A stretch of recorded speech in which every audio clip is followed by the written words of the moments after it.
The stale, humid air of the tiny apartment felt heavy in Liam's lungs, thick with the ghosts of cheap dinners and unspoken fears. He sat on the edge of the lumpy couch, the springs groaning a weary complaint beneath his weight as he stared at the faint outline of his daughter, Maya, sleeping on a mattress on the floor. Her small form was a fragile island of peace in his ocean of turmoil. Outside, the city hummed its relentless, indifferent song, a siren call to a life he could no longer afford. A dull, familiar ache throbbed in his lower back, a cruel souvenir from the construction accident that had stolen his livelihood. He felt a knot of cold dread tighten in his gut, a physical manifestation of the panic that had been his constant companion for months. His heart hammered a frantic, muffled rhythm against his ribs, each beat a countdown to disaster. He was 35 years old, a widower, and a failure. The weight of that thought was so crushing, he had to press his palms against his eyes, fighting the burn of useless tears. His gaze drifted to the flimsy kitchen table where the eviction notice lay. Even in the dim light filtering through the grimy window, the stark red letters of the word "final" seemed to glow with malevolent energy. 3 days. In 72 hours, the flimsy lock on their door would no longer accept his key. He could almost hear the sharp, metallic click of the deadbolt turning for the last time, sealing his fate. He looked back at Maya, her chest rising and falling in the gentle rhythm of innocent sleep, and the nausea of pure terror rose in his throat. What would he tell her? How could he explain that her home, her world, was about to be ripped away because her father couldn't protect her? The image of her small, confused face, of her trusting eyes filling with fear, sent a shiver of ice-cold shame down his spine. He imagined them in his beat-up car, the cold vinyl seats their new bed, the dome light their only comfort. The thought was a physical blow, knocking the air from his lungs. Slowly, as if moving through deep water, he reached for the small, dented tin box on the table. The scrape of metal on wood was unnervingly loud in the quiet room. He opened it. Inside lay his entire fortune, $400, 3 crisp $100 bills, 4 20s and a tender, and a pathetic handful of 5s and 1s. He didn't need to count it. The amount was seared into his brain. This was all that remained after his wife's illness had devoured their savings, a black hole of medical bills and grief that had swallowed their future whole. He remembered her warm laugh, the scent of her hair, the way she used to hold his calloused hand. Now, all he had was this dwindling pile of paper and a hollow ache in his chest that never, ever went away. The money felt like ash in his hands, the last remnants of a life that had burned to the ground, leaving him and Maya shivering in the ruins. The throbbing in his back intensified, a sharp pulse that radiated down his leg.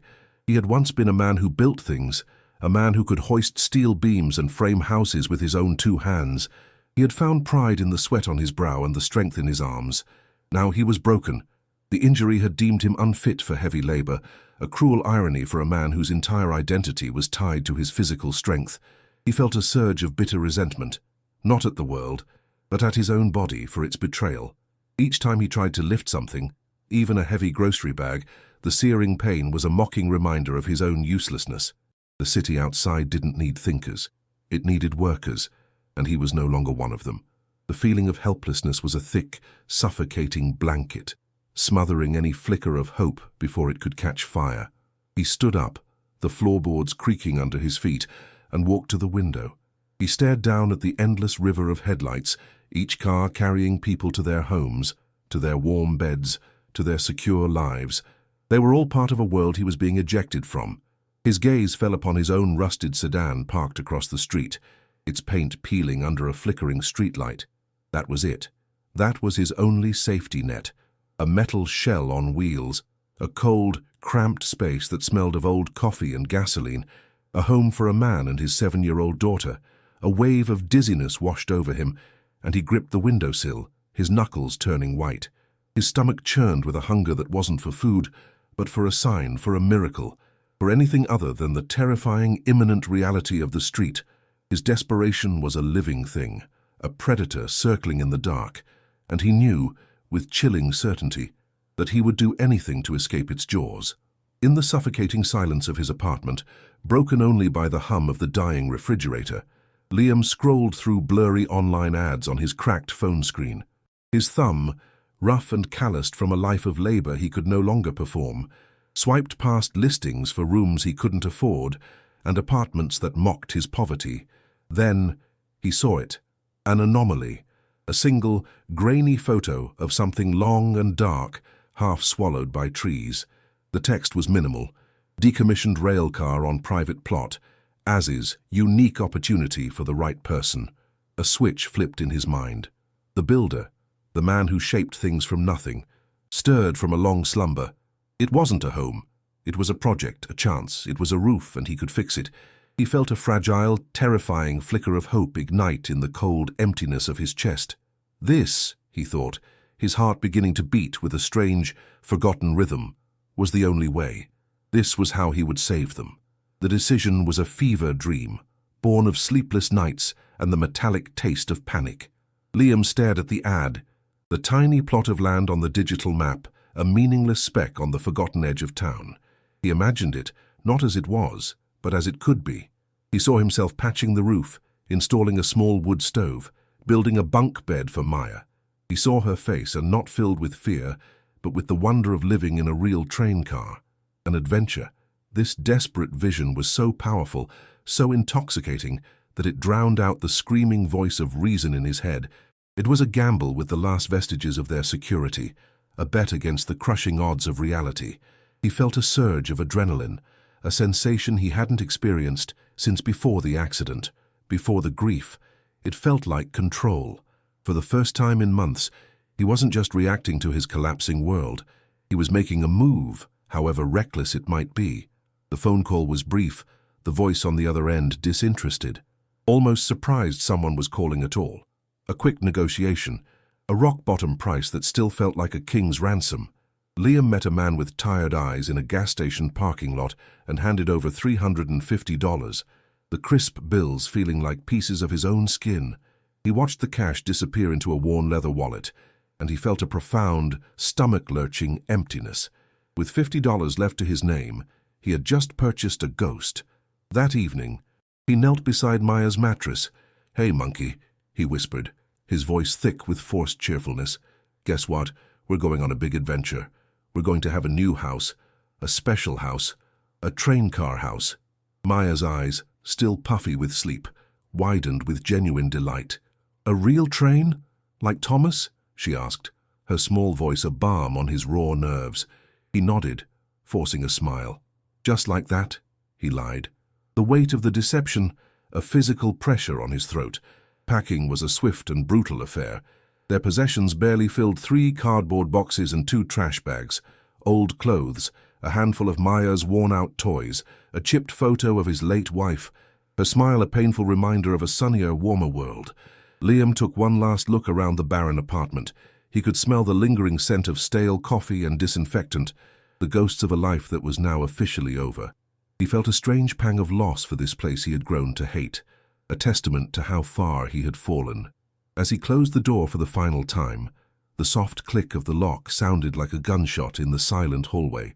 He took Maya's hand, her small fingers wrapping trustingly around his.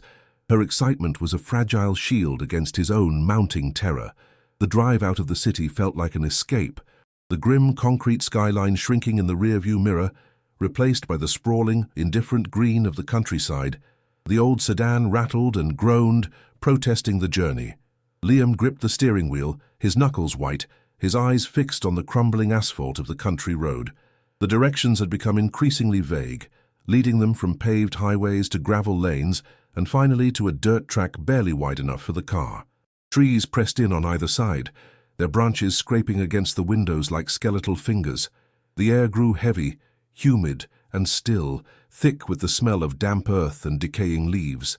Maya had fallen quiet, her earlier excitement replaced by a wide-eyed apprehension as she stared into the dense, unfamiliar woods. "Are we almost there, Daddy?" she asked, her voice small. "Almost there, monkey," he replied, the words feeling like dust in his mouth. He felt a knot of dread tighten in his stomach. This wasn't just rural, it was forgotten, utterly and completely isolated. Finally, the track ended abruptly in a small, overgrown clearing. There was nothing there, just a wall of tangled thorns and dense undergrowth. Liam's heart hammered against his ribs. He got out of the car, the silence of the place pressing in on him, broken only by the buzz of insects and the distant caw of a crow. He felt a cold sweat prickle his skin.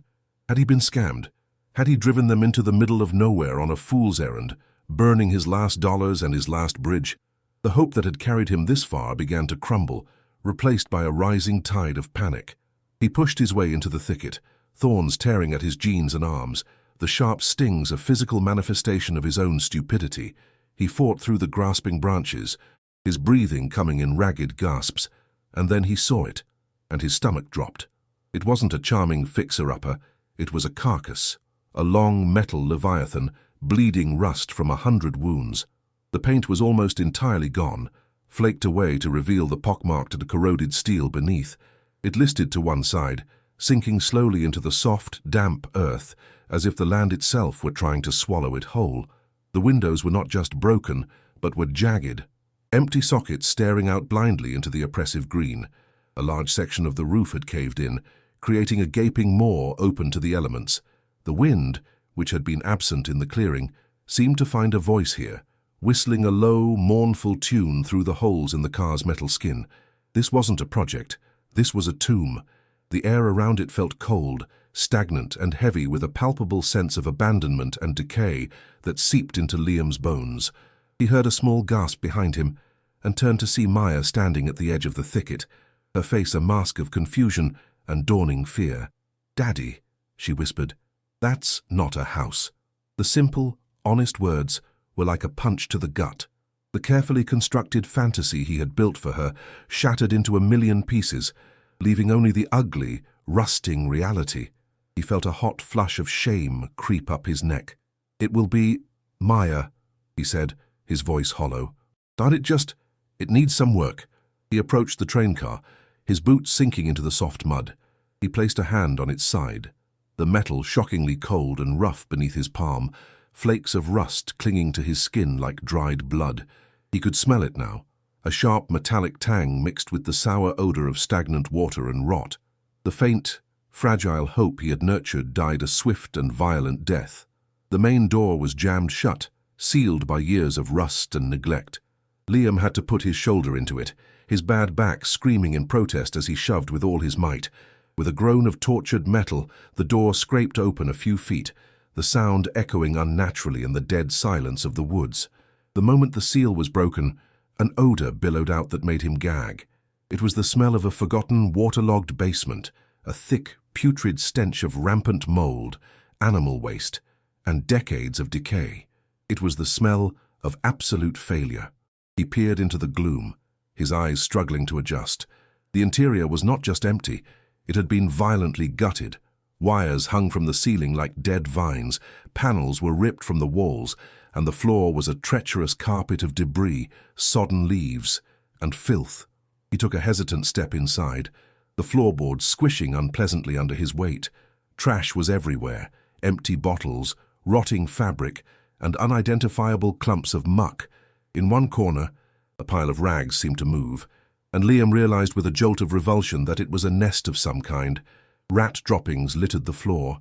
Rainwater had pooled in the low spots, creating murky, stagnant puddles that reflected the grey light from the shattered windows.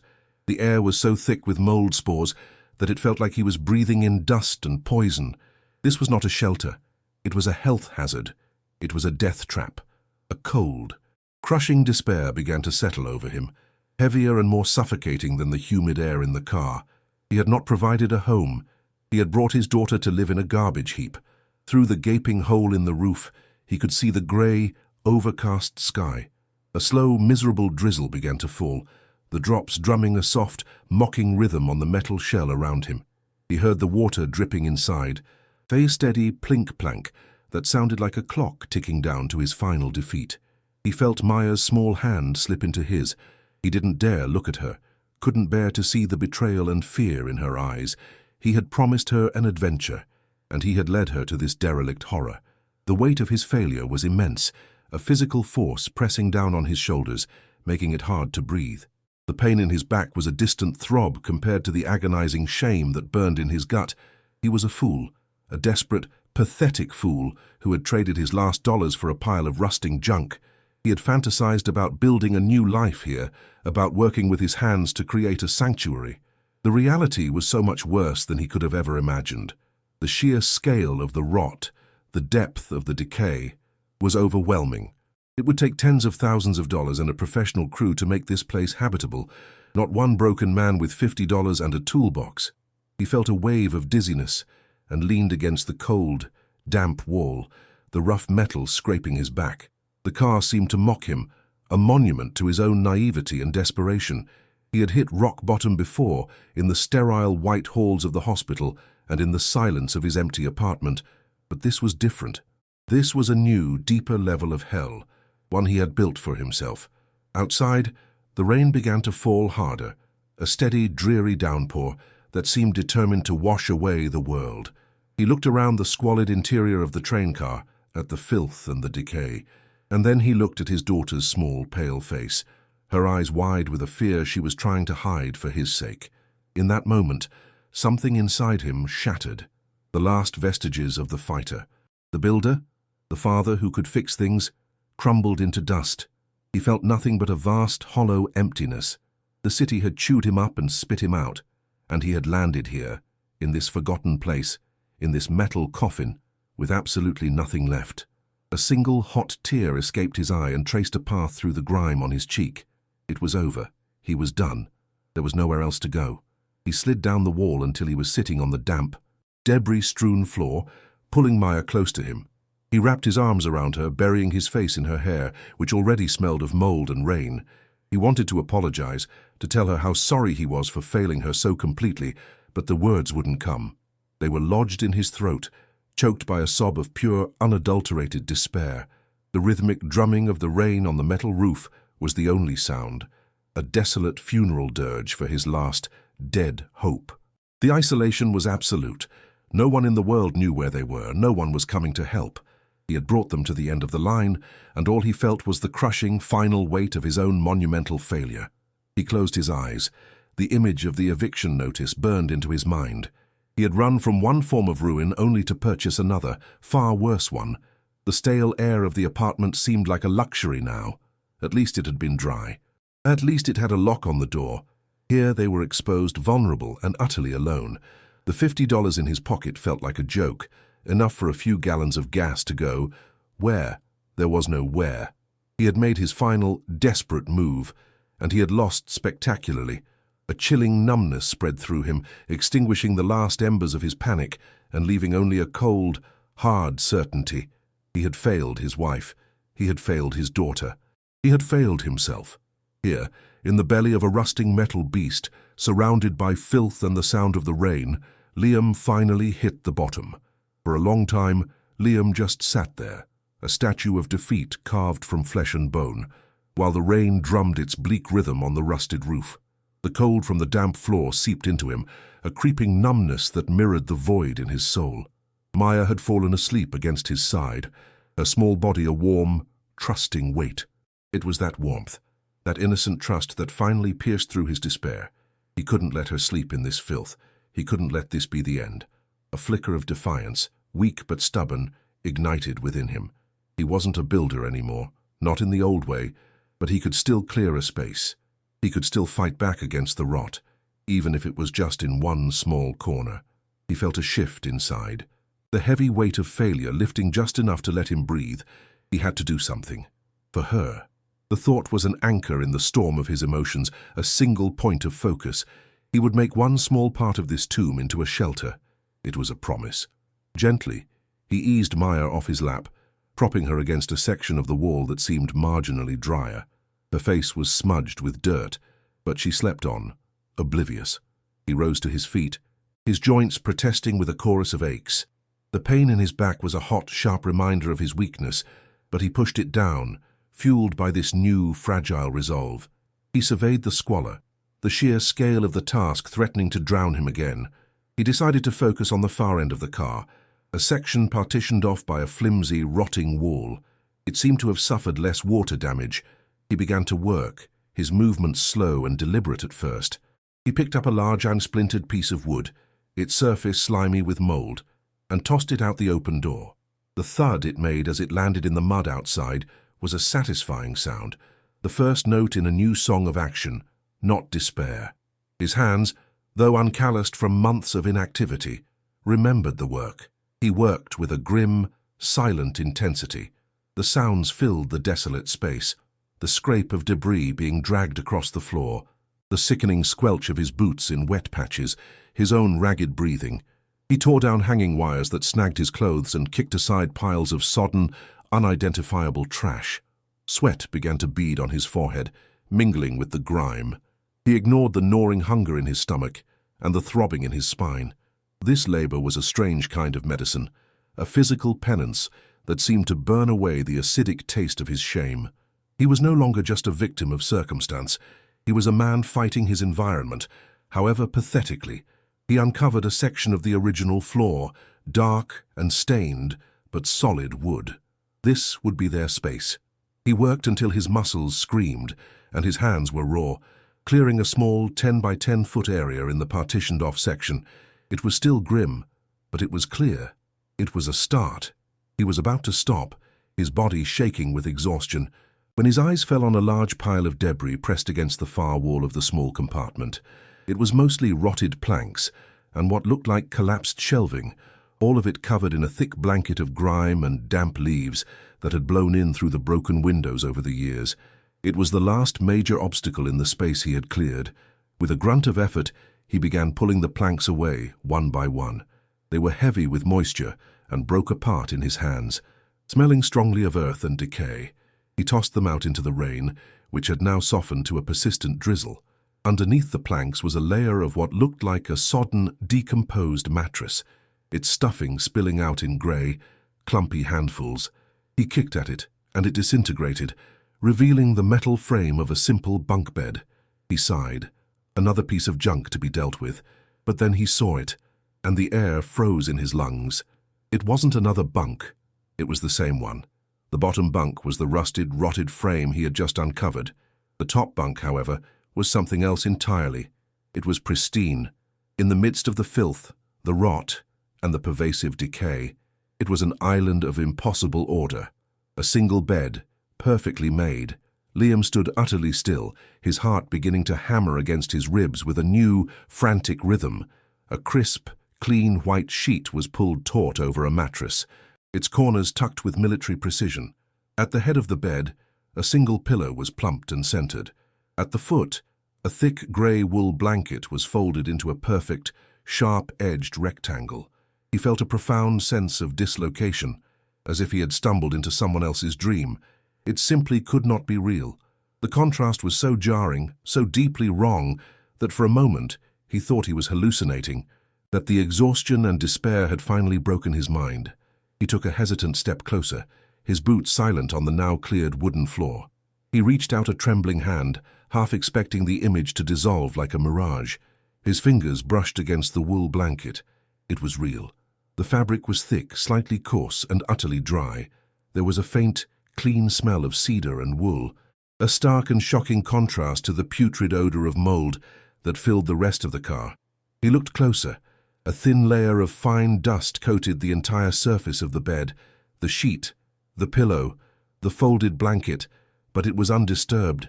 There were no footprints, no marks, no signs of the rats or other creatures that had clearly infested the rest of the train car. It was as if an invisible barrier protected this one sacred spot. A cold shiver, completely unrelated to the damp air, traced a path of ice down his spine. The feeling was not one of relief or discovery, but of a deep, primordial unease. This wasn't just strange, it was wrong. Who had done this? The question screamed in his mind. And when? It looked as if someone had just made the bed this morning and was expected to return at any moment. Yet the fine, even layer of dust suggested it had been like this for a very long time. A silent, patient vigil. Liam felt like an intruder, a profaner of a holy site. The sense of being watched was suddenly overwhelming, and he spun around, his eyes scanning the dark, empty corners of the train car. There was nothing, only the drip, drip, drip of water and the low moan of the wind. Yet while the feeling persisted, this bed wasn't just an object, it was a message, a statement left in the heart of the decay. It spoke of care, of ritual, of a memory being kept alive against the ravages of time. The sheer intentionality of it was more frightening than any ghost. His mind raced, trying to find a logical explanation, but there was none. It was a perfect, chilling enigma. The builder in him, the man who understood structure and purpose, took over from the terrified father. He needed to understand. He ran his hand along the side of the bunk's wooden frame. It was solid oak, dark and heavy, a stark contrast to the flimsy pine partitions elsewhere. Quality craftsmanship. It was built to last. He knelt down, his eyes tracing the lines of the bed's construction. Everything was standard, simple, strong. Then his gaze fell upon the platform that supported the upper mattress. His brow furrowed. From his low angle, he could see the underside of the platform, and something was off. It was too thick. A standard bunk platform would be a single sheet of plywood, maybe 3/4 of an inch thick. This looked to be a solid block of wood at least 4 inches deep. It was far too heavy, far too robust for its simple purpose. His heart began to beat faster. It was inefficient design, which meant it wasn't for design. It was for something else. He tapped his knuckles against the underside of the thick wooden platform. The sound was a dull, solid thud, not the hollow resonance of a simple board. It was constructed like a box. He felt a jolt of adrenaline, a live-wire current of pure, unadulterated curiosity that momentarily banished his fear. A secret. This place had a secret. He pushed on the platform from below, expecting a hinge or a latch, but it was solid, unmoving. He ran his hands along the seams where the platform met the frame, searching for a release, a button, a trick of the woodwork. He found nothing. It was sealed tight, but the thickness was undeniable. The extra weight, the unnecessary depth, it all pointed to a hidden purpose. This wasn't just a bed, it was a container, a safe. A cold knot of excitement and dread formed in his stomach.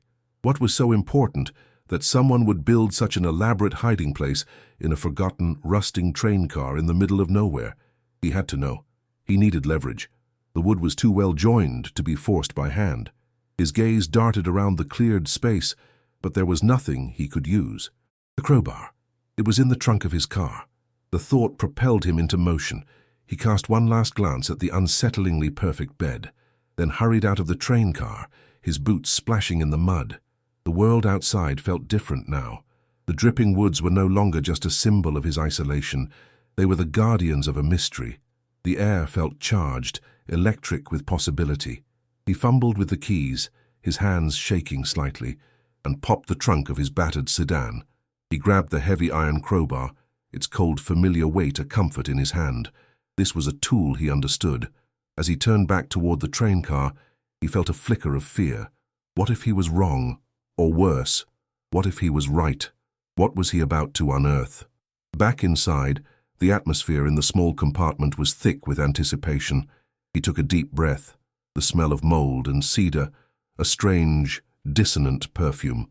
He positioned the flat end of the crowbar into the thin seam between the thick platform and the main frame of the bunk. He hesitated for a heartbeat. He felt like a grave robber, desecrating a memorial, but the pull of the unknown was too strong. He put his weight into it, levering the crowbar back. The old wood groaned in protest, a long, deep sound of resistance. Splinters shot out from the joint. He grunted, the muscles in his arms and back straining, the pain from his old injury flaring to life. He ignored it, focusing all his energy on that single point of pressure. With a sudden, sharp crack that echoed like a gunshot in the confined space, a corner of the platform popped upward, breaking free from the frame. He worked the crowbar into the new opening, adrenaline surging through him. He pried and levered, the sound of splintering wood filling the air. The platform resisted, fighting him every inch of the way, held fast by old glue and masterful joinery. But decades of stillness were no match for his desperate strength. With one final, mighty heave, the entire wooden platform ripped free from its moorings with a deafening screech of tortured wood and popped nails. It hung askew for a moment, then crashed down onto the lower bunk, sending a cloud of ancient dust into the air. Liam coughed, waving the dust from his face, his heart pounding in his ears. He stared, breathless, into the space he had just revealed. It was exactly as he had suspected. A hidden compartment about 4 inches deep, and the exact size of the mattress. It was a shallow, dark rectangle carved directly into the bed's frame. He leaned closer, peering into the dark void. A different scent wafted up to greet him, an aroma that was ancient and clean. It was the dry, pleasant smell of old paper and worn leather, a scent of libraries and studies, completely alien to this place of rot. It was the smell of a time capsule. His eyes adjusted to the gloom, and he saw them. 3 distinct objects, nestled securely in the darkness. They were arranged neatly, not just tossed inside. In one corner, there was a small, soft-looking pouch of a dark material. Next to it lay a thick bundle of papers, yellowed with age and tied neatly with a piece of simple string. And lying beside them, taking up most of the space, was a book. It was bound in dark, worn leather, its cover blank and featureless. His hands trembled as he reached into the compartment, his fingers brushing against the cool, smooth leather of the book. It felt electric. First, he lifted out the small pouch. It was made of dark, rich velvet, and it was surprisingly, shockingly heavy for its size. The top was cinched tight with a faded silken drawstring. He could feel small, hard, irregular shapes shifting within it. His mind, already reeling, refused to make the leap. It was impossible. He placed the pouch carefully on the floor beside him and reached back into the compartment. His fingers closed around the bundle of papers. They were stiff and brittle, and he handled them with extreme care. Terrified they might crumble to dust in his hands, he could see typed words through the top sheet, official-looking letterhead, and the faint blue lines of a hand-drawn map. The string that bound them was old but strong. This felt important. This felt dangerous. The mystery of the bed was rapidly deepening into something far more complex. Finally, he retrieved the book. The leather binding was supple despite its age, worn smooth in places from frequent handling. It was a journal, he realized, with no title or markings on the cover. He held it in his hands, feeling its weight, its history. This was the heart of it all. This book held the answers to the pristine bed, to the hidden compartment, to the reason for this secret. He felt a profound sense of reverence. This was someone's life, their thoughts, their secrets, entrusted to this hidden space. He ran his thumb over the cover, then placed it gently beside the pouch and the documents. For a moment, he just stared at the 3 items sitting on the filthy floor of the train car. A velvet pouch, a stack of official papers, and a leather journal. Wealth, proof, and a story. He felt as though he had unearthed a dragon's hoard, and he had no idea if it would save him or burn him to ash. His hands, shaking uncontrollably now, went for the velvet pouch. The simple knot in the drawstring seemed impossibly complex. He fumbled with it, his fingers clumsy and numb. Finally, it came loose. He took a shaky breath, held the pouch over his dusty, calloused palm, and tipped it over. They didn't clink like coins or glass. They made a soft, dense clattering sound as they tumbled into his hand. They were stones, a handful of dull, grayish, greasy-looking rocks of varying sizes, the largest about the size of the tip of his thumb. He almost laughed, a hysterical bubble of sound rising in his throat. Rocks, all this for a handful of ugly rocks. But then he turned his hand, letting the weak light from the doorway catch them, and he saw it. A fire deep within the largest stone, a flash of cold, brilliant light that seemed to pulse with a life of its own. It was a raw, internal incandescence. His breath caught in his throat. He had never seen one before, not in real life, but he knew. He had seen them in movies, in documentaries. They were diamonds, raw, uncut, unpolished diamonds. A wave of vertigo washed over him, so intense that he had to brace himself against the wall. His mind struggled to process the reality of what he was holding. This wasn't just money. This was a fortune. More money than he could ever have dreamed of. Enough to escape, to start over, to give Maya everything she ever wanted. Enough to buy a real house, a safe house, far away from this place. The sheer world-altering significance of the stones in his palm was a physical weight. He closed his hand into a tight fist, the sharp edges of the diamonds digging into his skin. The pain was a grounding sensation, proof that this was real, that he wasn't dreaming. A frantic, wild hope, far more powerful than the fragile version he'd felt before, exploded in his chest. For a full minute, he could do nothing but stare at his closed fist, his mind a chaotic storm of shock and disbelief. He felt a wild urge to laugh, to scream, to cry. The whiplash of emotion was nauseating. Just an hour ago, he had been at the absolute nadir of his existence, a broken man in a metal tomb. Now, he held a life-altering fortune in the palm of his hand. He slowly uncurled his fingers, looking at the raw stones again. They were real. He scooped them back into the velvet pouch and pulled the drawstring tight. The sound of the stones clinking softly together, the most beautiful music he had ever heard. He clutched the small, heavy bag in his hand, her talisman against a lifetime of poverty and failure. This was it. This was the miracle he had been praying for. A way out, a future. He felt a tear slide down his cheek, but this time it was not a tear of despair. It was a tear of pure, overwhelming, terrifying relief. The initial blinding euphoria began to subside, replaced by a colder, more practical train of thought. This kind of wealth didn't just appear out of nowhere. It wasn't a lottery ticket. It was here for a reason. His gaze fell upon the other two items, the documents and the journal. The diamonds were the what, but these were the why. They were inextricably linked. No one hides a fortune without a story, and he had a chilling premonition that the story was as dangerous as the fortune was valuable. His heart, which had been soaring with relief, began to pound with a different rhythm now, a rhythm of caution and fear. He set the velvet pouch down carefully, almost reverently, and picked up the bundle of documents. The paper was brittle, and the sharp, acidic smell of old ink filled his nostrils as he carefully worked the string loose. The knot was tight, meant to stay closed. He finally freed it, and the bundle loosened in his hands. He unfolded the top document, his eyes scanning the dense, typed text. It was a legal notice, dated April 1978. The letterhead was from a law firm he didn't recognize. The body of the text was full of arcane legal language, but certain words leaped out at him: cease and desist, eminent domain, Sterling Mining Corporation.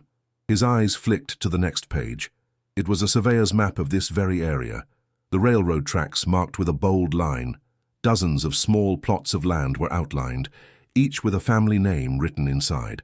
He found the small speck of land he was on, marked with a tiny handwritten unclaimed. He leafed through more pages, affidavits from landowners, injunctions, all centered around one powerful entity, Sterling Mining. A deep sense of unease began to curdle the relief in his stomach. This was not a simple treasure chest. This was evidence.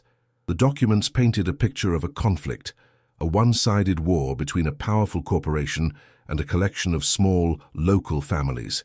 He saw notices of compulsory purchase, offering insultingly low prices for the land. He saw sworn statements from residents, describing intimidation tactics, blocked access roads, and mysterious fires.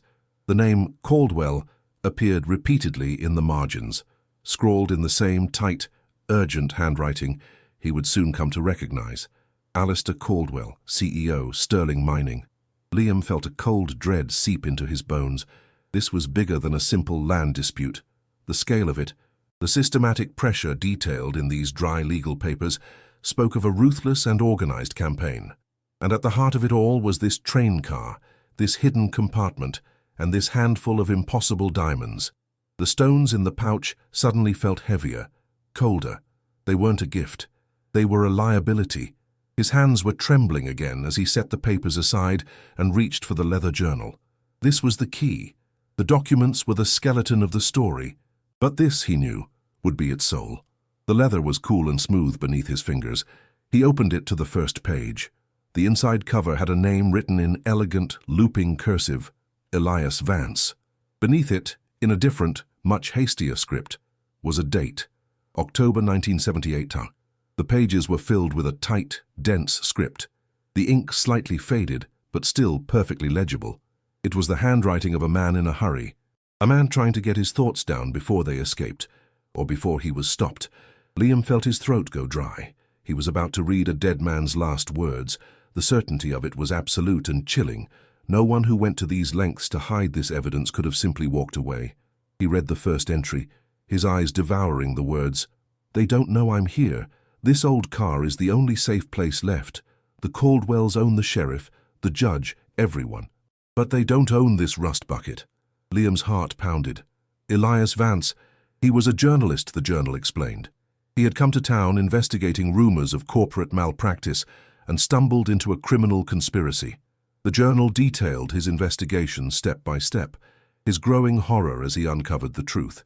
Sterling Mining, run by the Caldwell family, hadn't just discovered coal or iron. They had discovered a secret, incredibly rich diamond deposit. The very diamonds Liam now held were proof, samples Elias had managed to acquire from a confidential source inside the mine. The land grab wasn't just greed, it was a cover-up on a massive scale. He flipped through the pages, his mind reeling. The journal was a meticulous chronicle of a crime.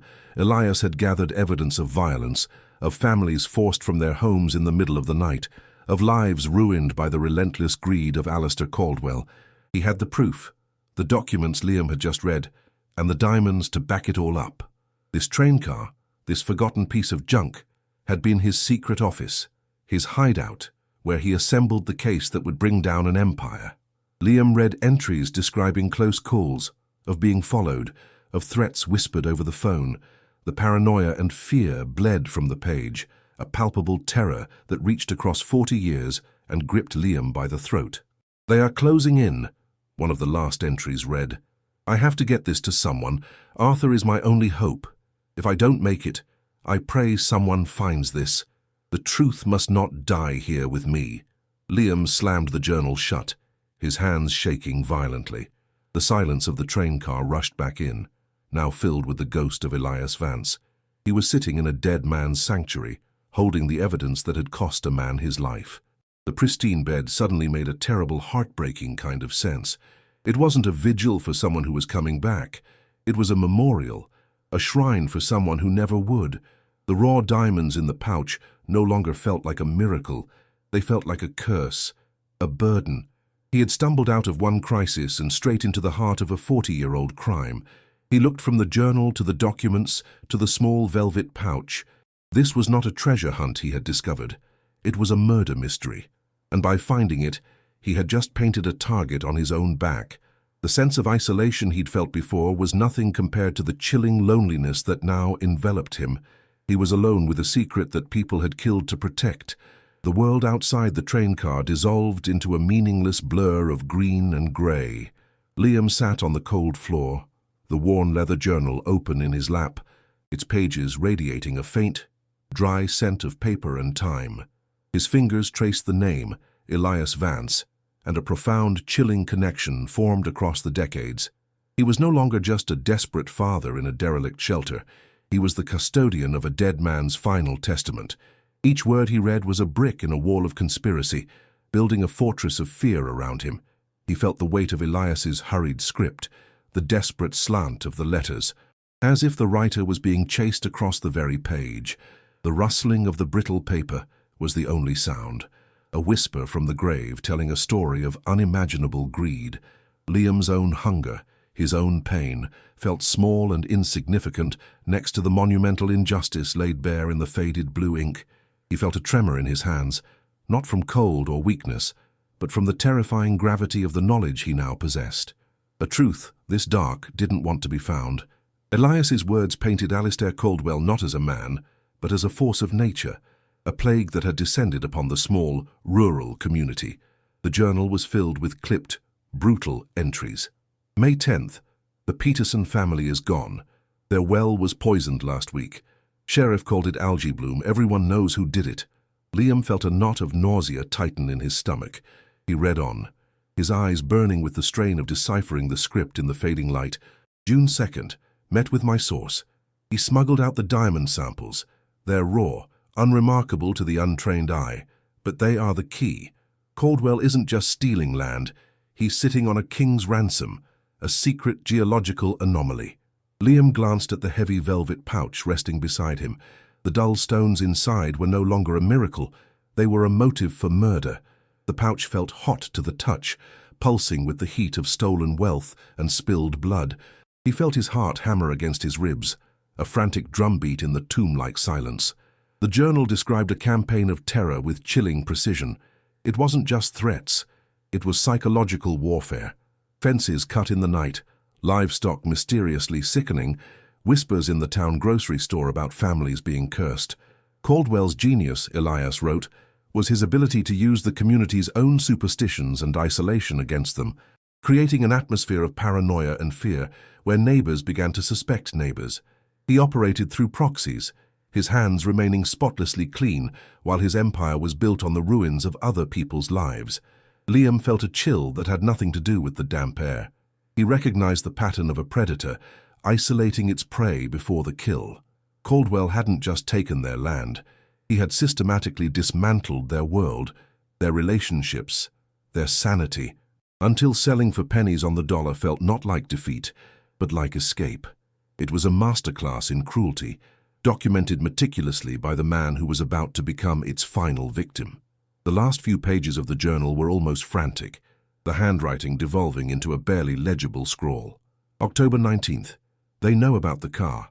I saw one of Caldwell's men watching the tracks. I have to move the evidence. Arthur will help me. He's the only one I can trust. The name Arthur was circled twice.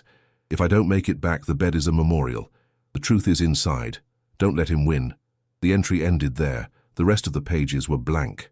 Liam stared at the empty, yellowed paper, and a profound emptiness echoed in his own chest. Elias Vance had walked out of this train car and into oblivion.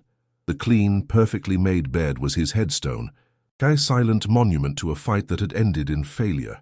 Liam closed the journal, the soft slap of the cover echoing in the quiet. He was now the sole inheritor of that failed fight. The responsibility was a physical weight, pressing down on his shoulders, suffocating him. He felt trapped, a fly caught in a web spun 40 years ago. He spent the rest of the day in a fugue state of low-grade terror. He carefully repacked the compartment, wedging the broken platform back into place as best he could. He made the bed again, smoothing the crisp white sheet, folding the wool blanket with reverent care. The act felt sacred, a promise to the ghost of Elias Vance. He hid the journal, the documents, and the velvet pouch of diamonds in the bottom of his toolbox, buried beneath rusty wrenches and greasy rags. He told Maya they were playing a camping game, a lie that tasted like ash in his mouth. He watched her draw pictures on the dusty floor with a piece of charcoal, her innocence a stark, painful contrast to the darkness that had just enveloped them. Every rustle of leaves outside, every snap of a twig, sent a jolt of adrenaline through him. He felt hunted. The woods were no longer a neutral space. They were enemy territory, holding the breath of a predator that had been woken from its slumber. The sound came late the next afternoon. It started as a low, unfamiliar hum, a vibration he felt in the floor more than he heard it. It grew steadily, resolving into the sound of a powerful car engine, moving slowly down the overgrown access track. It was a sound of wealth and purpose, utterly alien in this forgotten corner of the world. Liam's blood ran cold. He froze, his hand hovering over a can of beans he was about to open for their meager dinner. His heart leaped into his throat, its frantic pounding deafening in his ears. He grabbed Maya instinctively, pulling her behind him, his body a flimsy shield. "Stay quiet, monkey," he whispered, his voice a dry rasp. "It's part of the game." He peered through a jagged hole in a rusted-out wall panel, his mouth completely dry. A sleek black sedan, polished to a mirror shine, was nosing its way through the clearing. It stopped 20 feet from the train car, its engine purring with a low, menacing growl before cutting out into a shocking silence. A man emerged from the driver's side. He was the complete antithesis of the place. He wore a perfectly tailored grey suit, his shoes polished despite the mud, his silver hair impeccably combed.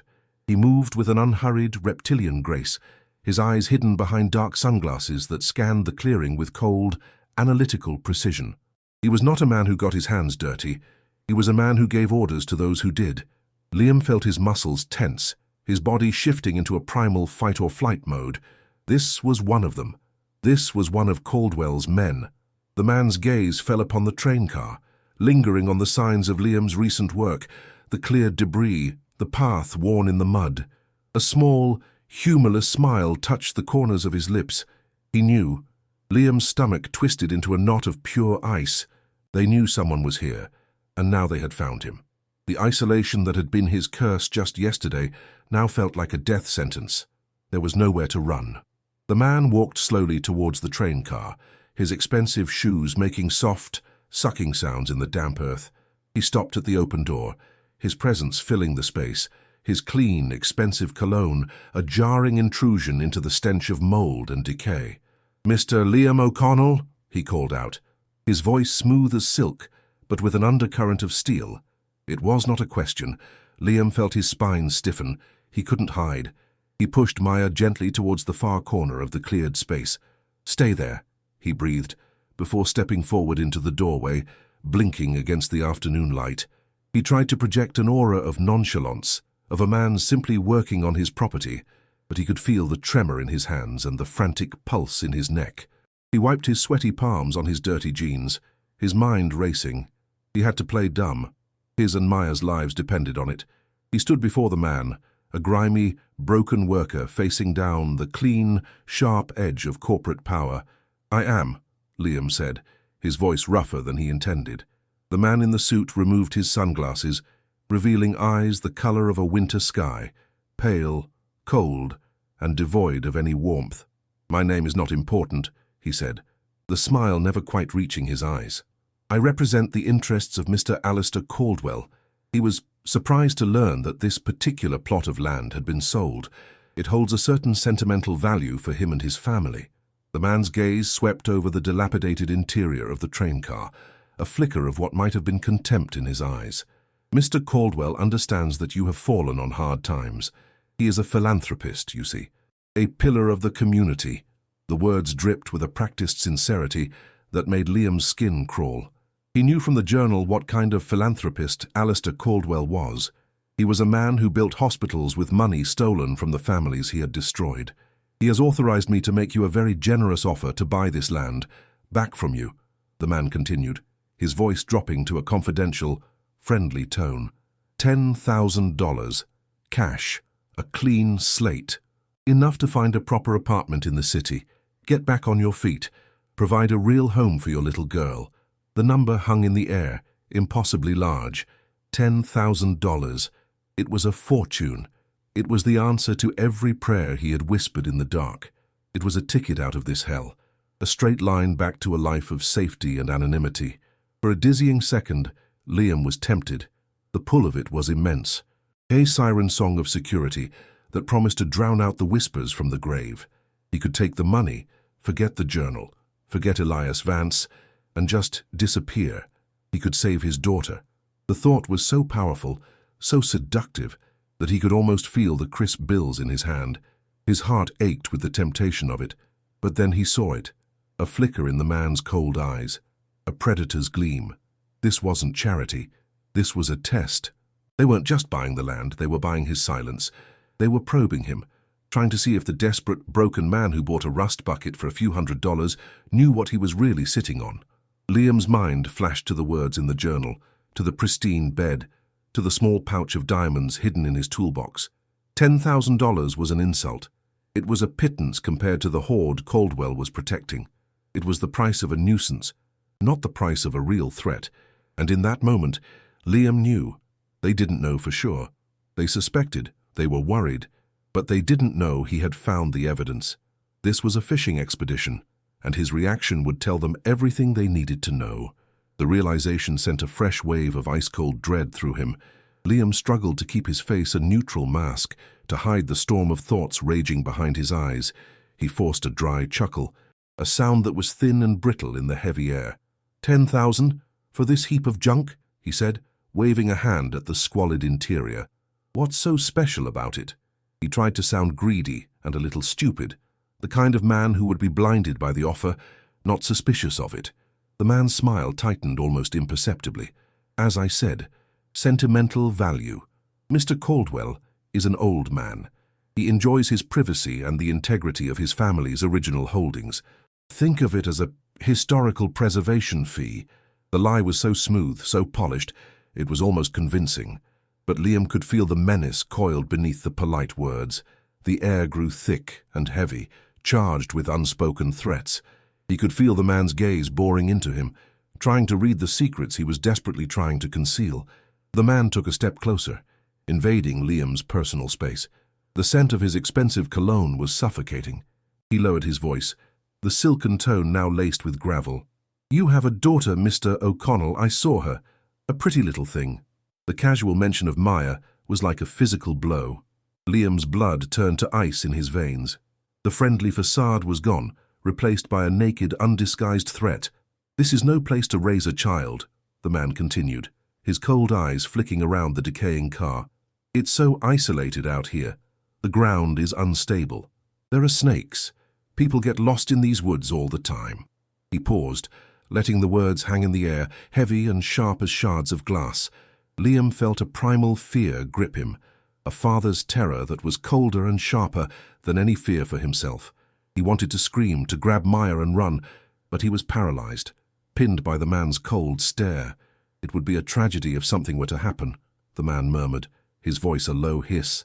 He placed a hand on Liam's shoulder, his grip surprisingly strong, his fingers digging into the muscle like talons. The touch was a brand, a claim of ownership. "Accidents happen, Mr. O'Connell. Unfortunate accidents, a fire, a fall. A man and his daughter could disappear out here, and it might be weeks before anyone even noticed they were gone." The threat was no longer veiled. It was laid bare. A sharp and glittering knife pressed against his throat. The man gave his shoulder a final, painful squeeze. "You have 24 hours to accept Mr. Caldwell's generous offer. I'll be in touch." Without another word, he turned and walked back to his car, his posture relaxed, as if he had just been discussing the weather. The car door shut with a solid, definitive thud. The engine roared to life, and the black sedan disappeared back into the woods, leaving only tire tracks in the mud and a suffocating silence in its wake. Liam stood frozen in the doorway, the man's words echoing in his ears. Accidents happen. The air he was breathing felt toxic, poisoned by the threat. His legs gave out, and he staggered back, collapsing against the cold metal wall, his body shaking uncontrollably. The $10,000 offer was a lie. The 24-hour deadline was an ultimatum. He looked over at Maya, who was watching him with wide, worried eyes, and the full weight of his situation crashed down on him. He had stumbled into a war he was not equipped to fight. He was caught between two impossible choices. He could take the diamonds, the dead man's treasure, and run. Try to build a new life while looking over his shoulder for the rest of it. Or he could stay and fight, to honor Elias Vance and seek justice for the ghosts of the families Caldwell had destroyed. But that path led directly into the jaws of a monster that had just promised to devour him and his daughter. The choice was between a life of fear and a probable death. He was trapped. What would you do in his place? Would you guard the secret and risk everything for justice, or would you take the fortune and run, leaving the ghosts of the past to their lonely fate? The ultimatum settled in Liam's bones like a killing frost. 24 hours. The man's voice, a silken cord of menace, echoed in the hollow space of the train car. Accidents happen. The words were a death sentence delivered with a smile. He was paralyzed, caught in the blinding headlights of a fate he hadn't chosen. He looked at Maya, her small form a fragile anchor in his swirling vortex of terror. His gaze then fell on the toolbox, where the journal lay hidden. One name pulsed in his mind, a faint beacon in the suffocating darkness. Arthur, the man Elias Vance had trusted. It was more than a name. It was a ghost of a chance, a single, fraying thread leading out of the labyrinth. Clinging to that name felt like an act of rebellion against the crushing certainty of his doom. He had to find him. It was no longer a choice. It was the only move left on the board, a desperate lunge into the unknown, driven by the chilling promise of what would happen if he simply waited for the clock to run out. The instinct to run was a primal scream in his veins. Grab Maya, grab the bag of diamonds and disappear into the night. But where would they go? Caldwell's reach felt infinite, his shadow stretching across the entire county. Running blind would only delay the inevitable. The man in the suit had seen Maya. They knew his face, or his name. They weren't just hunting for evidence anymore. They were hunting him. He needed a guide, a map through the minefield he had wandered into. Arthur. He carefully retrieved the bundle of documents from the toolbox, his hands trembling. He unrolled the old surveyor's map under the weak beam of his flashlight. His finger traced the faint blue lines, the names of forgotten families. And then he saw it, about a mile down the old tracks, A small, hand-drawn square separate from the main cluster of stolen lands. A single initial was written beside it, A, and a surname, Pendleton, Arthur Pendleton. A surge of adrenaline, sharp and potent, cut through his fear. He had a destination. Twilight bled through the dense canopy of trees, casting the woods in long, distorted shadows that seemed to writhe and reach for him. Liam moved through the failing light with Maya held tight against his chest, her small arms wrapped around his neck. The backpack, containing the dead man's legacy and a king's ransom, felt impossibly heavy on his shoulders. Every snap of a twig underfoot sounded like a gunshot, every hoot of a distant owl like a warning. The air, thick with the smell of damp soil and decaying pine needles, felt heavy and oppressive, as if the forest itself were holding its breath. He stayed off the main track, pushing through the thick undergrowth, thorns tearing at his clothes and skin. He felt watched not by a single pair of eyes, but by the collective, malevolent gaze of the entire landscape. This was Caldwell's kingdom, and Liam was a trespasser carrying stolen fire. The fear was a physical thing, a cold presence at the back of his neck, whispering that this was a fatal mistake. After what felt like an eternity of stumbling through the deepening gloom, he saw it, a faint flickering yellow light, cutting a warm, rectangular hole in the darkness. He pushed through a final line of thick ferns and found himself at the edge of a small, neat clearing. In the center stood a small house, its wooden sides weathered to a silvery grey by years of sun and rain. It was old, but it stood straight and proud, smoke curling from its stone chimney in a lazy, welcoming spiral. A small, well-tended vegetable garden sat to one side. Unlike the train car, which was sinking back into the earth, this place was a bastion against the wilderness, a testament to stubborn persistence. It felt like a sanctuary, an impossible island of order in a sea of chaos and decay. But as he stared at the warm glow, a new fear took root. What if Elias had been wrong? What if the man inside was not a friend, but another one of Caldwell's watchful eyes, waiting patiently for this very moment? The light could be a beacon, or it could be a lure. He gently set Maya down behind the trunk of a massive oak tree at the edge of the clearing. "Stay right here, monkey. Don't make a sound. I'll be right back," he whispered, his voice tight. Her eyes were wide and fearful in the gloom, but she nodded, her small face a pale oval in the darkness. Liam took a deep breath and stepped out of the tree line, feeling utterly exposed. The gravel path leading to the front door crunched loudly under his boots, each step an announcement of his presence. The night was eerily silent now, the insects and frogs having ceased their chorus as if in deference to his intrusion. He could smell the rich, comforting scent of burning oak and something else, something savory and warm that made his own empty stomach ache with a dull, gnawing pain. He reached the small porch, his heart a frantic, trapped bird in his chest. He raised a shaking hand, hesitating for a moment before rapping it firmly against the solid wood of the front door. The sound felt final, a crossing of a threshold from which there was no return. The knock was absorbed by the oppressive silence of the surrounding woods. For a long moment, nothing happened. Liam's mind raced. Was no one home? Was it the wrong house? He was about to turn away, to retreat back into the relative safety of the darkness, and when he heard it, a faint, shuffling sound from within, the scrape of a chair on a wooden floor. A floorboard creaked. He held his breath, every muscle in his body tensed. A bolt slid back with a heavy, metallic click.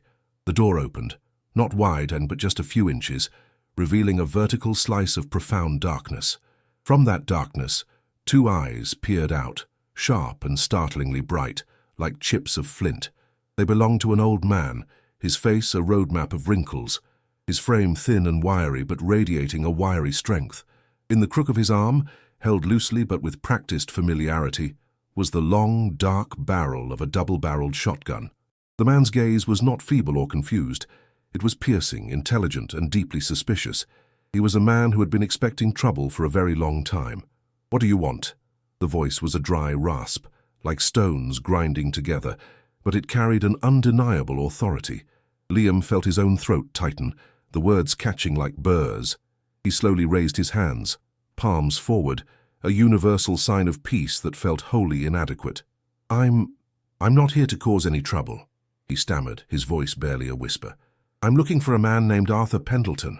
He watched the old man's eyes, searching for any flicker of recognition, any softening of his hard gaze. There was nothing. The man remained a statue carved from suspicion. Liam knew he had only one card to play, the name that was the key to this entire 40-year-old mystery. He took a shaky breath, the cold night air burning his lungs. "I think you knew a friend of mine," he said, his voice gaining a sliver of strength. His name was Elias Vance. The name fell into the silence between them, heavy and resonant. A stone dropped into a deep, still well, and then he saw it. The shotgun's muzzle dipped an inch. The old man's eyes widened, the hard suspicion replaced by a sudden, sharp intake of breath. The change was instantaneous and total. The suspicion in the old man's eyes was washed away by a flood of complex emotions. Shock, sorrow, and something that looked unnervingly like grim vindication. He pulled the door open wide. "Get in," he commanded, his voice no longer hostile, but urgent. He stepped back, revealing a room that was the exact opposite of Liam's train car. It was small and Spartan, but meticulously clean. Bookshelves overflowed onto every available surface, their spines cracked and worn. The air smelled of old paper, sweet pipe tobacco, and the rich, savory scent of the soup simmering on a wood-fired stove. The old man, Arthur, gestured for Liam to sit in a worn armchair by the fire, then stood before him, the shotgun now resting against the wall. He studied Liam's face, his gaze intense, searching. "You found it," he stated, his voice low. It wasn't a question, it was a confirmation. "In the car, after all this time, you finally found what he left behind." Liam, overwhelmed by the sudden shift, could only nod, his throat too tight to speak. The story tumbled out of Liam in a torrent of hushed, frantic words. He described the misery of his arrival, the chilling discovery of the pristine bed, the hidden compartment, and its 3 precious, terrible contents. He laid it all out, the journal, the legal documents, the raw diamonds. As he spoke, Arthur listened with an almost religious intensity, his weathered face a mask of profound sorrow. He nodded at times, his eyes closing as if seeing the events Liam described playing out behind his eyelids. When Liam finished, speaking of the man in the suit and his chilling ultimatum, Arthur let out a long, shuddering breath. "I've been waiting," he whispered, his voice cracking with an emotion held captive for 4 decades. 40 years. "I've been waiting for someone to finish what he started. I knew Elias, he was my best friend. I knew he wouldn't let that monster win. He wouldn't let the truth die in that rusty box." The words were a benediction and a confirmation of Liam's worst fears. He was no longer alone with the secret. "The man in the suit," Liam said, his own voice breaking under the strain. "He mentioned my daughter. He said accidents happen." Arthur's face, which had been soft with grief, hardened into granite. "That'll be one of Caldwell's pet vipers. They're getting sloppy, nervous. Your purchase of that land, that specific plot, it spooked them."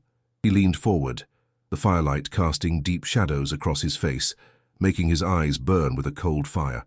"Listen to me, son. You need to understand the kind of evil you've stumbled on. Alistair Caldwell didn't just make Elias disappear." He paused, his voice dropping to a near inaudible whisper, heavy with the weight of a 40-year-old memory. "He had him murdered, shot. I was supposed to meet him that night. I heard the car on the old access road, heard them argue. Then one single shot, flat and ugly, that echoed through these hills. I found him near the tracks, but I had no proof, nothing. Caldwell owned everyone. All I could do was bury my friend in secret and watch his tomb and wait." The confession hung in the air, a final, horrifying piece of the puzzle locking into place. Liam felt the floor drop out from under him. Murder. The abstract danger of the journal had just become a concrete, brutal reality. He looked at Arthur, at the deep lines of grief etched around the old man's eyes, and understood the true cost of this secret. The pristine bed in the train car was not just a memorial. It was a 40-year-long act of love and defiance. You were the one," Liam breathed, the realization dawning. "The bed, you kept it made." Arthur gave a slow, solemn nod, his eyes distant. "It was the only headstone I could give him, a way to keep his post. I'd slip in there every few months when I knew no one was watching, clean the dust, straighten the sheets. It was a stupid, small thing, a quiet promise that I hadn't forgotten, that I was still on watch." The image was so profoundly sad, so filled with lonely loyalty, that Liam felt a hot sting behind his own eyes. This old man hadn't just been waiting, he had been standing guard over a friend's grave, a solitary soldier in a war everyone else had forgotten. Arthur's story filled the small room, a quiet testament to a lifetime of silent vigilance. He explained how he had bought his own small plot of land decades ago, before Caldwell's reign of terror began. After Elias's murder, he had made it his life's work to be the unseen guardian of the train car. He'd chased off vagrants, discouraged hunters, and subtly sabotaged any attempts by the Caldwell Corporation to clean up the abandoned rail line. He was the ghost in the woods, the local legend of the crazy old hermit, a role he cultivated to keep people away. "I saw you and your little girl arrive," he said, his sharp eyes meeting Liam's. "I saw the desperation in you. The same desperation Elias saw in the families Caldwell was destroying. I hoped you were different from the others. I hoped you would see past the rust and the rot. I prayed you were the one who would finally hear him." Liam realized with a jolt that his every move had been observed. Not by a hostile force, but by a hopeful one. He had not been alone at all. The brief comfort of alliance was shattered by a new, more immediate terror. "You can't go back there," Arthur said, his voice sharp and urgent, pulling Liam from his thoughts. "That man wasn't giving you a choice. That 24-hour deadline is for them, not for you. It's how much time they're giving themselves to see if you run. When you don't, they'll come. Tonight." The certainty in Arthur's voice was chilling. "They won't just take the land back. They need to be sure the story is buried for good this time. They'll come for the evidence, and they will come for you and your daughter." Liam's blood ran cold. He pictured Maya sleeping in the train car, oblivious, a lamb waiting for slaughter. The image was a physical blow, knocking the air from his lungs. The threat was no longer a sleek sedan and a veiled warning. It was a looming, violent certainty, descending upon them with the falling darkness. The game was over. The hunt had begun. Arthur was right. They had to get out. Now. "But where do we go?" Liam asked, the question a raw cry of despair. "Caldwell owns this whole part of the state." Arthur rose from his chair and walked over to a locked wooden chest in the corner of the room. He produced a small iron key from his pocket and opened it. "Caldwell is powerful," he said, his back to Liam as he rummaged inside. "But he is not a god. There are people, good people, who have been trying to build a case against him for years. Lawyers, investigators, but they've always lacked one thing." He turned around, holding an old, battered flip phone. "Irrefutable, physical proof. The kind of proof that can't be explained away or buried in court. The kind of proof a jury can hold in their hands." His gaze fell on the backpack at Liam's feet. "You have that proof, the journal, the signed affidavits, and the diamonds from his secret mine. You don't just have a story, son. You have the weapon that can finally bring him down. We just need to get it into the right hands." A concrete plan began to form, a narrow, treacherous path out of the darkness. A frantic energy seized Liam, banishing the paralysis of fear. He had a mission. "Maya," he breathed. "She's still back there. I have to get her. And the toolbox." Arthur nodded, his face grim. "Go, now. Be quick, and stay off the path. Don't use a light. Let your eyes adjust.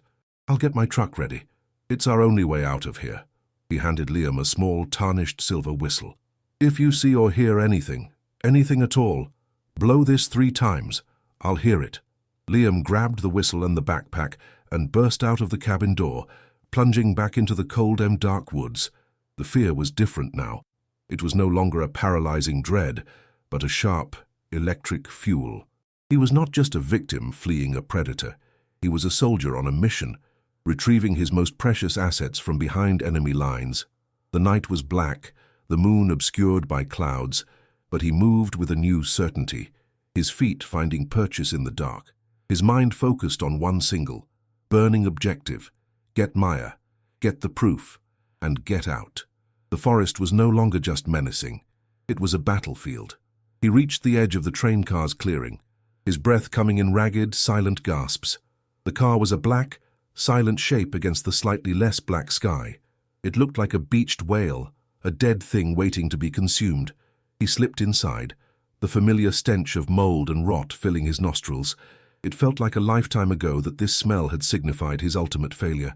Now, it was the scent of a crime scene. "Maya," he whispered into the darkness. A small, sleepy whimper answered him from the corner. He found her, scooped her into his arms. "It's okay, monkey, we're playing a new game. A secret escape game," he murmured, his voice a strained attempt at calm. He worked by touch, his hands finding the cold metal of the toolbox. He didn't dare use his flashlight. He lifted the heavy box, his back screaming in protest, and slung the backpack containing the journal and documents over his other shoulder. He held Maya tight, her warmth a small comfort against the chilling fear that they were already too late. He was a breath away from freedom. As he stood in the doorway of the train car, poised to make a run for it, a sound cut through the night. It wasn't a natural sound, not the call of an owl or the rustle of a small animal. It was a low, mechanical growl, distant but growing steadily closer. The sound of an engine, heavier and more powerful than the sedan from that afternoon. His heart leaped into his throat. They were coming. He was about to plunge into the tree line when a different sound pierced the air, sharp and clear. 3 short, piercing whistles. Arthur's signal. It wasn't a warning of what was coming. It was a desperate, urgent alarm that they were already here. The growl of the engine was much louder now, accompanied by the crunch of tires on the overgrown track. Panic, hot and absolute, flared in Liam's chest. He had seconds. The window of escape was slamming shut, and he was on the wrong side of it. He hesitated for a fraction of a second, his mind screaming, trapped between the known danger in front of him and the unknown safety of the woods. The decision was made for him. A pair of powerful headlights sliced through the darkness, sweeping across the clearing and pinning the train car in their harsh, white glare. The light was blinding, merciless. Liam instinctively ducked back into the shadows of the doorway, shielding Maya's face. The vehicle, a large, jacked-up pickup truck caked in mud, skidded to a halt, not 20 feet away, its engine rumbling like an angry beast. The sheer aggression of its arrival sent a shockwave of terror through him. This wasn't the cold professional menace of the man in the suit. This was brute force. This was the cleanup crew. He heard 2 doors slam shut. Heavy boots hit the ground. He risked a glance around the edge of the doorway. 2 figures were silhouetted against the truck's headlights. They were large, broad-shouldered men, dressed in work jackets and jeans. They moved with a predatory confidence, their shapes bulky and threatening. And in their hands, they carried heavy, metallic tools that glinted in the light, crowbars and what looked like a sledgehammer. There was no time to think, only to react. The men were heading for the train car, their intentions brutally clear. Liam spun around, his back to the blinding light, and plunged into the darkness at the far end of the car. There was a shattered window there, a jagged hole leading out into the pitch-black woods. He shoved the heavy toolbox through the opening first, the crash as it hit the leafy ground outside, seeming deafeningly loud. "Hold on tight, monkey," he grunted, then scrambled through the opening himself, the sharp edges of the rusted metal tearing at his jacket. He landed awkwardly, stumbling but keeping his feet, Maya still clutched in his arms. Behind him, he heard a tremendous crash as the men kicked in the train car door, the sound of tortured metal echoing through the night. He didn't look back. He grabbed the toolbox handle and ran, crashing blindly into the undergrowth, away from the light, away from the sounds of destruction, his only guide the frantic, desperate hope of reaching Arthur's house. He didn't dare stop running until the sounds of the men smashing the train car were slightly muffled by the trees. He found a thicket of dense briars and collapsed behind it, his lungs burning, his heart feeling as if it might explode. He pulled Maya close, muffling her frightened sobs against his shoulder. He peered back through the tangled branches. The clearing was illuminated by the truck's headlights and the bobbing, sweeping beams of the men's powerful flashlights. He could see them clearly now. They were methodical, brutal. They weren't just searching, they were annihilating. One man was taking a sledgehammer to the interior walls, the sickening crunch of splintering wood and metal echoing in the still night air. The other was using a crowbar, ripping panels from the ceiling, tearing apart the partition that had separated Liam's small, cleared space from the rest of the squalor. They were working with a grim, practiced efficiency, like butchers dismantling a carcass. It was a terrifying display of focused violence. The men were not quiet about their work. Their voices, rough and angry, carried clearly across the clearing. Caldwell said he was here. "Find the damn papers," one of them barked, his voice a low growl. The sound of the sledgehammer striking metal was a sickening clang, followed by the screech of bending steel. Liam watched in horror as they converged on the far end of the car, on the small compartment that had been his sanctuary. They ripped apart the rotten lower bunk, tossing its frame aside like a child's toy. Then one of them shone his light on the top bunk. Even from a distance, Liam could see the beam linger on the neatly made bed, a point of order in the chaos they were creating. "What the hell is this?" the man muttered, his voice laced with confusion. He reached up and tore the blanket and sheet off, then directed his beam onto the thick wooden platform beneath. The methodical destruction gave way to a focused, intense interest. They had found the hiding place. Liam held his breath, his stomach twisting into a painful knot. "Hey, Mike, get over here!" the man at the bunk yelled. "This platform's built like a damn safe." The other man joined him, and together they jammed their crowbars into the seams of the wooden box. Liam listened to the now familiar sounds of splintering oak, the groans of wood resisting, the sharp cracks as the joints gave way. It was a violation, a desecration of Elias's memorial. The sounds were more painful to him than the destruction of the rest of the car. He felt a surge of helpless rage. Finally, with a loud shriek of tearing wood, the platform was ripped free. The two men eagerly shone their lights into the dark, shallow compartment.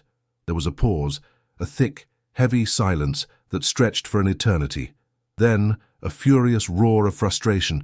"It's empty, son of a bitch! It's empty!" The man kicked the side of the bunk with such force that the whole train car seemed to shake. "He was here, and he took it!" He took everything. The rage in his voice was terrifying, but it was the implication that chilled Liam to the bone. They knew. One of the men, the one called Mike, immediately pulled out a phone. The small, illuminated screen of the device was a beacon of modern menace in the primal darkness of the woods. He spoke in low, clipped tones, but Liam could hear the urgency. "He's gone, yeah. The compartment's empty. He must have the stuff with him." There was a pause as the man listened. "The girl? Yeah, the car's here, but they're on foot. He can't have gotten far." Another pause, longer this time. The man's posture straightened. "Yes, sir." Understood. He hung up and turned to his partner, his face grim in the harsh glare of the flashlight. "New orders from Caldwell. The plan's changed. Forget the papers for now. Find them." He swept his flashlight beam in a wide arc, cutting through the trees surrounding the clearing, searching. "Find the man and the kid. And this time," he added, his voice dropping to a flat, cold monotone, "no witnesses, no loose ends." The words were not a threat. They were an execution order. The hunt was no longer for evidence. It was for their lives. A new kind of terror, sharp and immediate, galvanized Liam into action. He grabbed the toolbox, hoisted Maya into his arms, and ran. He no longer cared about the noise he was making. He crashed through the undergrowth, his only thought to put as much distance as possible between his family and the hunters. Branches whipped his face, thorns tore at his skin, but he barely felt it. The flashlight beams were slicing through the woods behind him, bouncing and weaving as the men began their pursuit. He could hear them shouting to each other, their voices closer than he wanted. He ran with the desperate strength of a cornered animal, fueled by pure adrenaline and a father's primal need to protect his child. The woods, which had been a place of fear, were now his only ally, their confusing darkness and tangled terrain a shield against the men and their lights. He stumbled, fell to one knee, the impact jarring his entire body, but scrambled back up, never letting go of Maya or the heavy toolbox. He had to make it to Arthur's. He burst out of the tree line and into Arthur's small, quiet clearing, gasping for air, his legs burning, his lungs on fire. The light from the cabin window was the most beautiful sight he had ever seen. Arthur was standing on the porch, a dark, lean silhouette against the warm glow. He had been waiting. "In here, now," Arthur commanded, his voice a low, urgent growl. Liam didn't need to be told twice. He staggered up the 2 steps of the porch and practically fell inside the cabin, collapsing onto the wooden floor. Arthur was right behind him, shutting the heavy door and sliding a thick iron bolt into place. The sound was a solid, reassuring thud that seemed to cut them off from the horrors of the night. For a single, precious second, Liam felt a wave of relief. They were safe. But then he heard it, the sound of the hunters shouting in the woods, closer now. Arthur was already moving, his actions swift and purposeful. "That bolt won't hold them for long," he said, his face a grim mask. There's only one way out. Arthur grabbed a set of keys from a hook by the door and shoved Liam towards the back of the cabin. Out the back, my truck is there, go. Liam, still struggling to catch his breath, scrambled to his feet. He followed Arthur through a small kitchen to a back door. Outside, hidden under a lean-to, was a vehicle that looked as old and stubborn as Arthur himself. It was a vintage pickup truck, its paint faded and its body covered in dents and scratches, but its tires were thick and looked new. The engine was already running, a low, rumbling growl that was music to Liam's ears. "Get in the truck bed," Arthur commanded, throwing a heavy canvas tarpaulin at him. "Get under this and stay down. Don't make a sound. No matter what." Liam helped a terrified Maya into the cold metal bed of the truck, then threw the toolbox in beside her. He pulled her close, wrapping them both in the stiff, dusty tarp just as Arthur jumped into the driver's seat. The engine roared, and the old truck lurched forward. Arthur didn't turn on the headlights. He navigated the dark, narrow track behind his house from memory, the old truck groaning and rattling as it bounced over the uneven ground. Liam, huddled with Maya under the tarp, peeked through a small gap. The darkness was almost absolute. He could hear the shouts of the men getting louder as they broke through the trees into Arthur's clearing. A brilliant flashlight beam swept across the cabin. Then he heard a tremendous crash as they broke down the front door. "They're gone! There's a truck!" one of the men yelled. A moment later, the deep roar of their own pickup's engine split the night. A set of headlights appeared behind them, bouncing wildly as the pursuing truck hit the rough track. They had been spotted.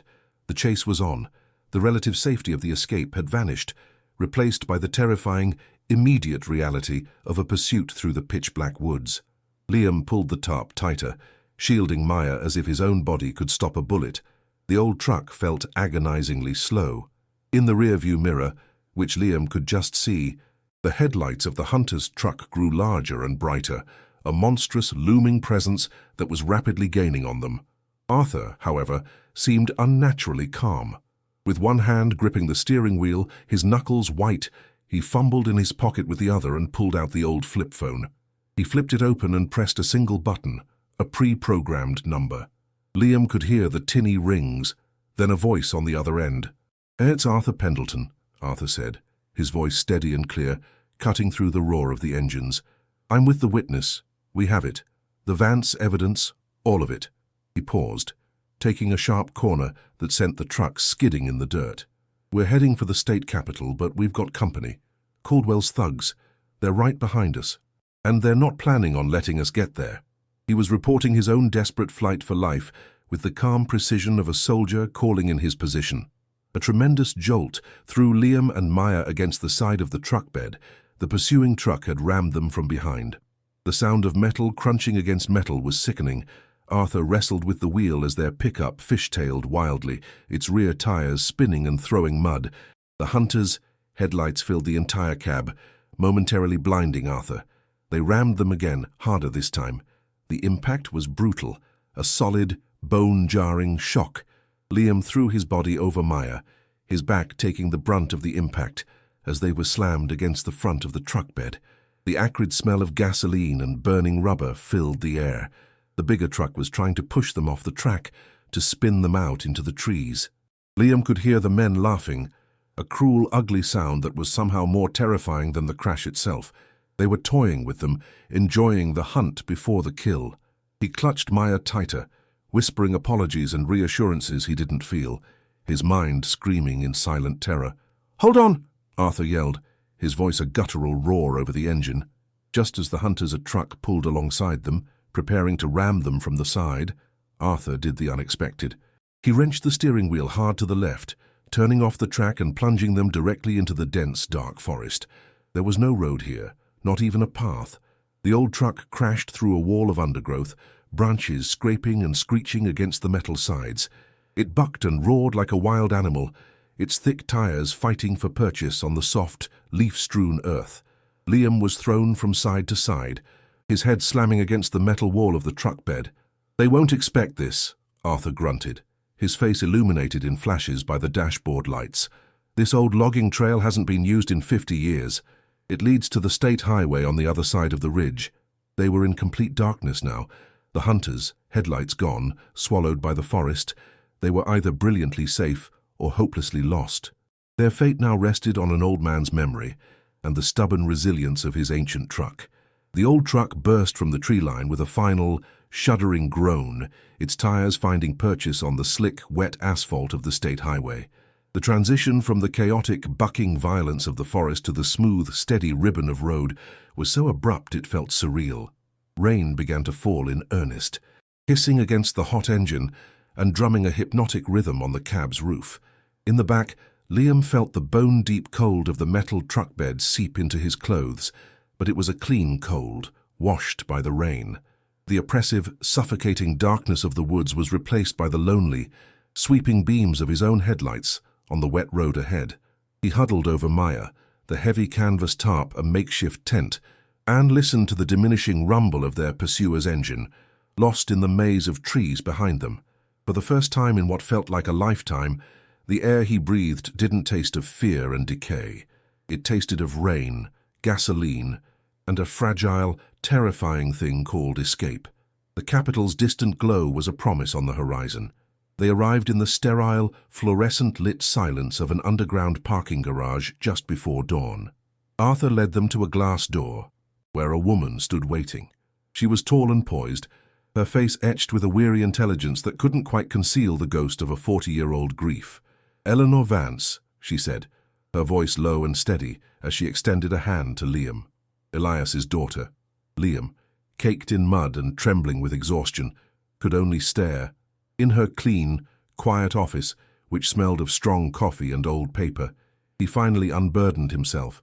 He laid the dead man's legacy onto her polished mahogany desk, the worn leather journal, the brittle yellow documents, and the heavy velvet pouch. The three items sat under the sharp, modern lamplight, relics from a forgotten war, a trinity of proof, story, and motive. Eleanor's professional composure crumbled for a single, heartbreaking moment as her fingers brushed against the cover of her father's journal. It was a reunion across time.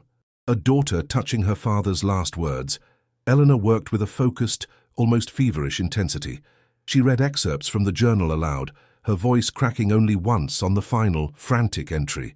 She handled the affidavits with a reverence Liam understood completely, her eyes recognizing the names of the families whose lost causes she had championed for years.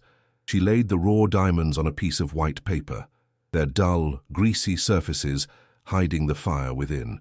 Under the bright glare of her desk lamp, they flashed with an unmistakable, brilliant light. The evidence was not just damning, it was poetic. The very source of Caldwell's secret wealth was now the instrument of his downfall. "He did it," Eleanor whispered, looking from the journal to the diamonds, her eyes shimmering with unshed tears. "My father. After all this time, he did it."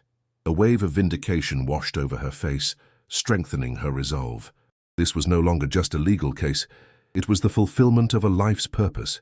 The final chapter of a story her father had died to write. The weight of the past had transformed into the weapon of the future. With a newfound, chilling calm, Eleanor picked up her phone.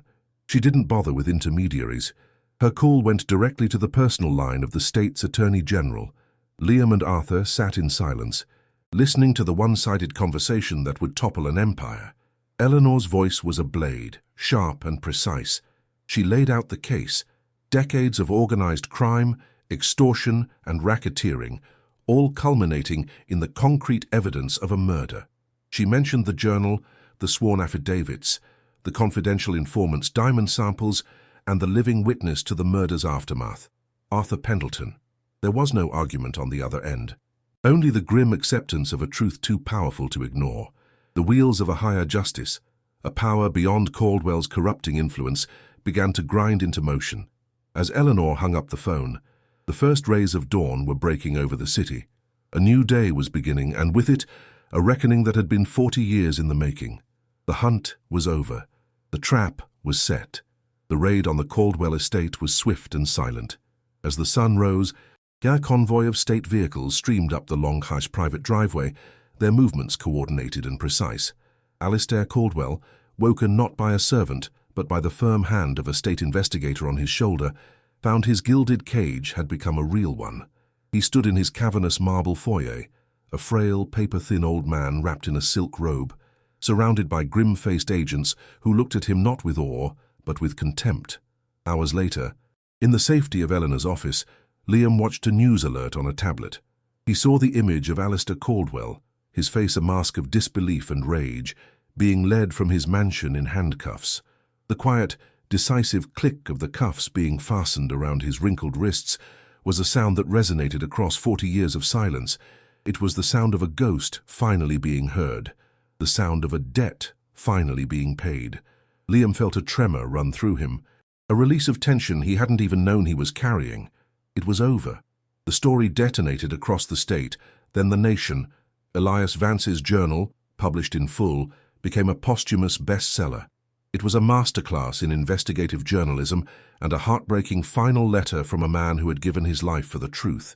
Bolstered by the journal's revelations, dozens of other families, long silenced by fear or resignation, came forward. The trickle of accusations became a flood. Sterling Mining collapsed under the weight of its own criminal history. Caldwell's carefully constructed legacy of philanthropy and public service was incinerated in the court of public opinion. His lieutenants, including the man in the silver-grey suit, turned on him, scrambling to save themselves.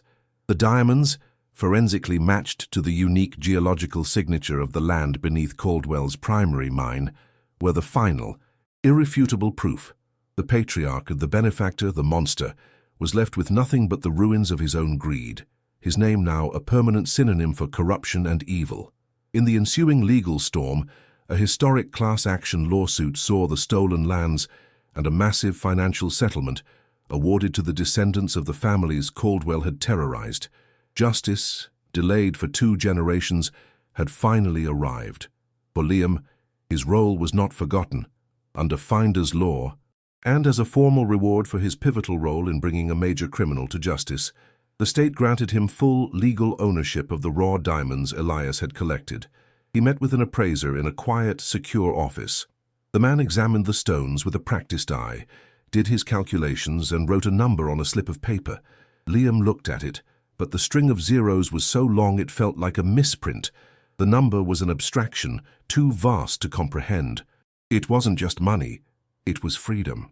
Freedom from landlords, from empty cupboards, from the gnawing fear of the future. He walked out of that office not as a desperate widower, but as a man who could finally give his daughter the world he had always dreamed of for her.